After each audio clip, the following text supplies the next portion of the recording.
Welcome to the Retirement Made Easy podcast. I'm your host, Greg Gonzalez. My goal for the podcast is to help you live a better life in retirement by giving you the tools and information you need in a language that you can understand. Now, if you're a frequent listener of the podcast, I want to thank you. And I want to let you know that, hey, we're running short on some questions for the podcast, and we always discuss our listener questions over the podcast. So go to my website, retirementmadeeasypodcast.com. As you know, at the bottom of the website, it'll say Ask Greg a Question. Type in your question and submit it there, and we'll use that for future episodes of the podcast. This happens to be episode number 103. And on today's episode, we're going to talk about some mistakes that I'm seeing people make over and over and over as they're doing their own retirement planning. And I just cringe when I see these mistakes, but sometimes we don't even know we're making them. And as I've said many, many times, one of the greatest benefits to working with a financial advisor, a retirement planner, is that they're able to steer you away from bad decisions because they've seen people make these same mistakes before. So I wanted to point some of these out on the podcast where our listeners can hear from them, take note, and say, okay, I'm going to avoid making that same decision, that same terrible decision because of how it impacted somebody else. What I have found over time is that so many people learn best when they hear a story. Everybody loves a good story. There's actually an old Indian proverb that I have memorized and I just love it. And it goes like this. It says, "Tell me a fact and I'll learn. Tell me a truth and I'll believe. But tell me a story and it will live in my heart forever." And it's so true. Stories enable us to connect with concepts, and really it makes the unfamiliar familiar. And I can tell you a story of a client and a mistake that they made, and you'll be able to remember it and repeat it tomorrow. And if it was a good story, you might be able to repeat it 6 months from now. So on today's episode, I'll share some of these stories. They'll be completely anonymous, like we always do, out of respect for the people that are involved. But hopefully you'll be able to see that these potholes are out there, and it's easy to make some of these mistakes. But once you've heard me talk about these potholes, you'll know how to steer away from them and avoid them altogether. So we've got that to look forward to on today's podcast. But I wanted to mention for all the new listeners that are out there, check out my website, retirementmadeeasypodcast.com. I've made retirement planning very, very simple. 3 steps to retirement planning. I've made it all available for free on my website. Step 1 is available. It's the Blueprint to a Dream Retirement. You can download it right there under the Resources tab.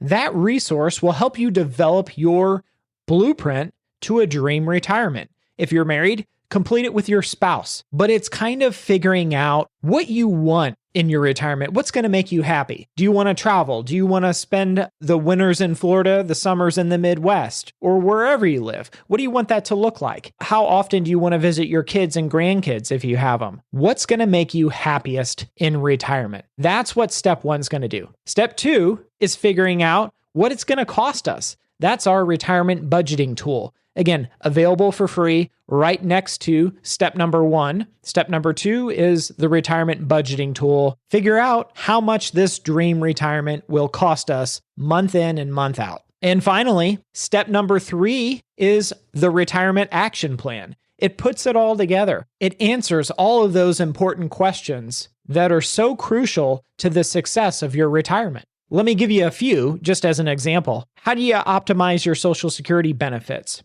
How much income should your portfolio be able to provide you every single month in retirement? How do you keep up with the cost of living in retirement? And another one is, what rate of return do you need from your investment portfolio throughout your retirement for you to have a successful, comfortable retirement without ever running the risk of running out of money? Knowing the answer to that question alone will give you so much comfort as you enter retirement and start living the good life. Knowing that, okay, this is what it's going to take for us to have a successful outcome in retirement, and we can enjoy our days without ever having all these financial worries. So the last step is the retirement action plan. Many of you might have developed these with your retirement planner. And I've had quite a few listeners that have emailed me that they know that's the missing piece, that retirement action plan, and they're looking for guidance and wanting to help me develop their own retirement action plan. And that's something that I do for those folks as well. So step 1, 2, and 3 are under the resources tab of our website,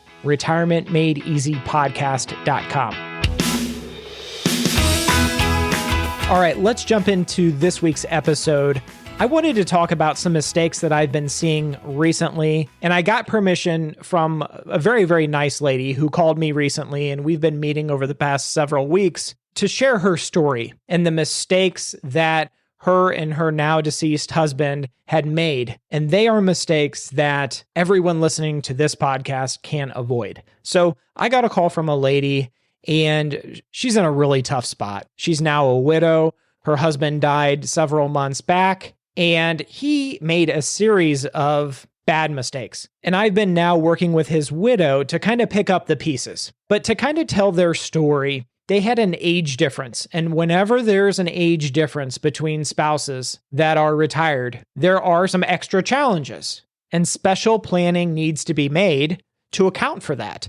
So there was an age gap. She was 57. And when he passed away, he was 64. So one of the mistakes that he made was he canceled all their life insurance. And a year or so before his death, he got in an accident and became disabled. And at that point, medical bills were stacking up. And he said, hey, I got to save some money here. I'm going to cancel all of our life insurance so we don't have to pay those premiums. Now, that was a mistake. And here's why. When someone becomes disabled and they have life insurance, in a lot of instances, in many different life insurance policies, there's what's called a disability clause, which means if someone becomes disabled while they're paying a life insurance premium, the disability clause allows them to stop paying premiums, however they were paying monthly, quarterly, annually, and the life insurance policy is then paid up at that point, and they no longer have to pay premiums for their life insurance because they're permanently disabled. So that would have been an opportunity for her husband, once he became disabled, to still keep the life insurance, but never have to pay a premium again. Now, his wife, she's not disabled. She would still have to continue to pay life insurance premiums. The other takeaway here, and there's many, many takeaways, we'll continue as the story goes, but she was 57 when he passed away. He was 64. So the way Social Security works, he was collecting Social Security disability, and the way it works as far as a survivor benefit, which means when somebody's spouse passes away, you as the spouse would get a survivor benefit, a monthly check. Well, that doesn't come into play until your spouse is 60 years old. And when he passed away at 64, his wife was only 57. So she still got 3 more years until she could potentially collect her Social Security survivor benefit. So where's that income going to come from for the next 3 years? So in many, many instances, people, as they get close to retirement, they want to cancel life insurance. And I get it. You're at the point where if you have kids, the kids are raised, you don't need the life insurance anymore. Maybe you're debt-free at that point. As long as you have the assets built up, saved for retirement, maybe your spouse would be okay in the instance of a premature death. But on the other hand, there are many people out there that try to keep their life insurance. Maybe it's term life insurance. Hopefully it is. They try to keep that term life insurance in place until their spouse is 60 years old. And at that point, their spouse would at least have the Social Security survivor benefit, a portion of it. It's going to be reduced if they claimed at age 60, but at least it's there. In this poor woman's case, she was only 57 when her husband passed away. There was no Social Security survivor benefit. She was too young at 57. So the lesson here is think about, what if something happens to me? Is my spouse, my surviving spouse, going to be okay? And another mistake that this gentleman had made, and I'm uncovering it with his wife, his widow at this point, and this is months after his death, but we have literally had to dig up all of their financial statements. So I'm talking mortgage statement. Other than the mortgage, they're debt-free, fortunately, but retirement savings, retirement accounts. The life insurance was canceled, so we were searching and searching and searching for that. He had multiple bank accounts set up and some CDs.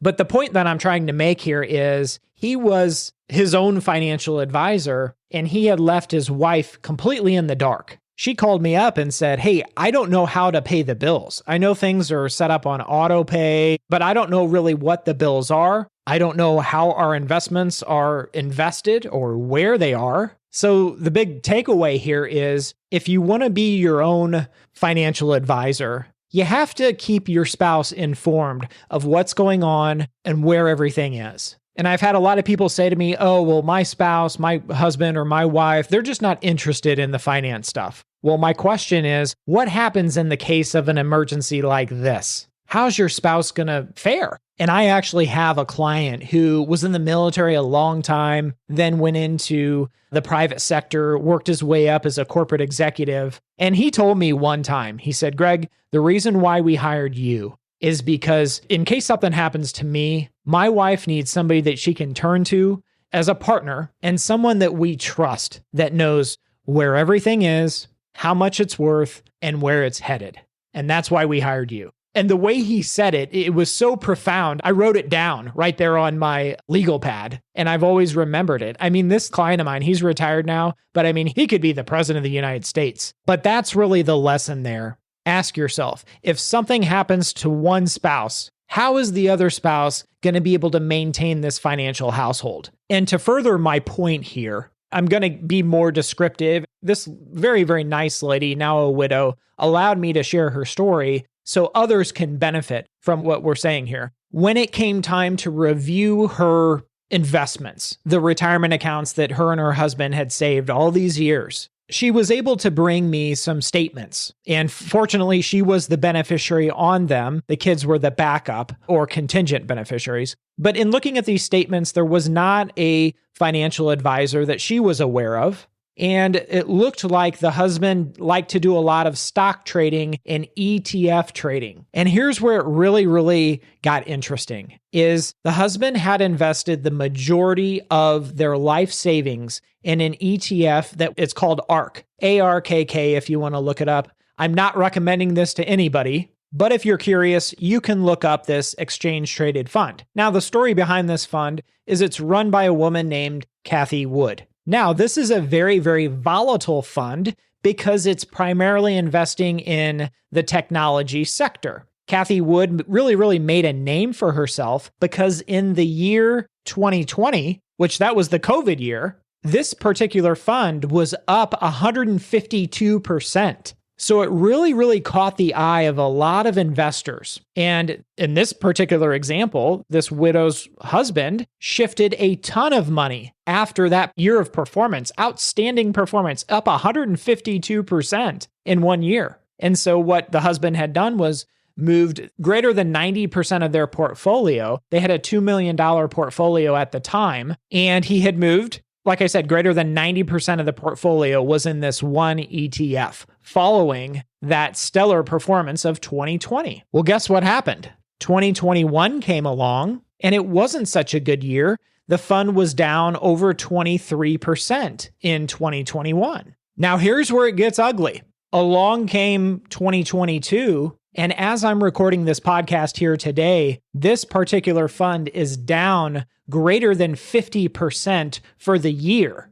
And not only that, prior to his death, the husband was selling off shares of this fund, this exchange traded fund, to pay their monthly expenses and supplement his Social Security income. Now, in retirement, we want our investments to produce an income that we can live on every month. And the problem with this particular fund is it didn't produce an income. There was no dividend. And the other thing about this particular fund is it's not diversified enough and it's way too risky. We're not even halfway through the year and this fund's already down 50%. So there were a couple main mistakes here that he was making as far as the investment portfolio. Number one, he was trying to use the wrong tool for the job. He was trying to use one fund that was an extremely aggressive technology fund that doesn't produce any type of income. He was trying to use that to satisfy his retirement needs. And the bigger mistake here is I think he was chasing performance as far as the fund that he selected to put greater than 90% of their life savings in because this particular fund has such a fantastic year in 2020. Again, it was up 152% that year. That's an incredible return, but I don't think he really realized the amount of risk that this particular fund was taking and how aggressive it was. And chasing performance, trying to put your money in last year's hot fund, the best fund of last year, almost always ends up as a disaster. It's like the Miss America pageant. Nobody ever wins twice in a row, in consecutive years, I mean. If picking funds were as easy as just putting your money all in the top fund of last year, figuring that performance would continue into this year, well, everybody would be rich. All we would have to do is look at last year and then, they're going to repeat back to back this year. That's just not how it works. There was a reason why it did so well in 2020. And then the next year in 2021, the fund did so poorly. There was a story that I absolutely love that a guy went to his financial advisor. This was years and years ago. And he said, I noticed the number one fund of last year was the healthcare biotech fund. And I want to put all of my son's college education, his entire 529, I want to put into that fund this year, figuring that it's going to repeat and have a great performance this year. And the advisor looked him in the eye and said, I'm not going to put your son's college education on red or black. I just love that story. It reminds us, don't chase performance. So let's get back to this story of this poor widow. She's in a situation right now where her life savings at this point, her entire investment portfolio is down 50% for the year. And her question is, if she sells this fund and books the loss, how much does she need her new investment portfolio to increase for it to get back up to where it was at the beginning of the year? So let's go through a little example. If you have $1 and you lose 50%, now you only have 50 cents. If we have 50 cents now, how much of a return do we need to get back up to $1? You really need a 100% return to go from 50 cents back to $1. So that's the risk. Once you lose 50% of your money, the way math works is then at that point, you need a 100% rate of return just to get back to even. So right now, this widow is very, very concerned about her financial future, and rightly so. There were a lot of mistakes that were made that were totally avoidable, but she's got to figure out where she goes from here. Now, another lesson we can learn in her situation, there's a lot of money in her husband, who's now deceased. He passed away at age 64. A lot of money was in his IRA. So that money is all pre-tax. Taxes have not been paid. She is his primary beneficiary. So the custodian, it happened to be Charles Schwab, they recommended moving the money into her IRA. And as the spouse, you can do that. You can either move all the money into your own IRA, or you can keep it as a beneficiary IRA. Now, this is a huge lesson right here. She's only 57 years old. So if she moves all the money into her own IRA and takes withdrawals out of that IRA, guess what? She's got a 10% penalty because she's not yet 59 and a half. However, she has the opportunity to keep it as a beneficiary IRA. And guess what? For beneficiary IRAs, that 10% early withdrawal penalty does not apply to beneficiary IRAs. So I told her, please, please, please tell Charles Schwab to put it in a beneficiary IRA, not your own IRA, so you can avoid that 10% early withdrawal penalty. That's a mistake I have seen widows and widowers make on countless occasions. There's no sense leaving Uncle Sam a tip. And by that, I mean paying a 10% early withdrawal penalty when you don't have to, if you do it right. The last point I want to make about this particular story was this couple went into retirement without any sort of plan. And this lady has told me numerous times that she would always ask her husband, are we going to be okay? And financially speaking is what she was talking about. And he would always say, yes, don't worry about it. And my question, and there's no going back at this point, but my question back to him would have been, well, how do you know? How can you prove to me that we're going to be okay? Show me the plan that will give me the confidence to know we're going to be okay. And why that's so important, why a plan is so important, is because this woman is 57 years old. Her mother is still living at 87 years old. So if she makes it until 87 or longer, like her mother will, she's got another 30 years plus of retirement that she needs to make sure she gets right and that this money lasts for the next 30 years or longer. And that's why a plan is so crucial, especially if you happen to be the younger spouse in a couple in a situation like that. So I hope this episode has been helpful. Oftentimes it's helpful to share stories of mistakes that were made because we can learn from other people's mistakes. I love that quote. It says, "A smart man learns from his own mistakes, but a wise man learns from the mistakes of others." So hopefully you picked up on a couple potholes to steer clear of, and this episode of the Retirement Made Easy podcast has been helpful. Check out my website, my 3 steps to a dream retirement, retirementmadeeasypodcast.com. I'll see you next time, and remember, always dream big. The opinions voiced in this material are for general information only and are not intended to provide specific advice or recommendations for any individual. To determine which investments may be appropriate for you, please consult your attorney, financial advisor, or tax advisor prior to investing. All performance referenced is historical and is no guarantee of future results. All indices are unmanaged and may not be invested into directly. Securities and advisory services offered through LPL Financial, a registered investment advisor, member of FINRA, SIPC.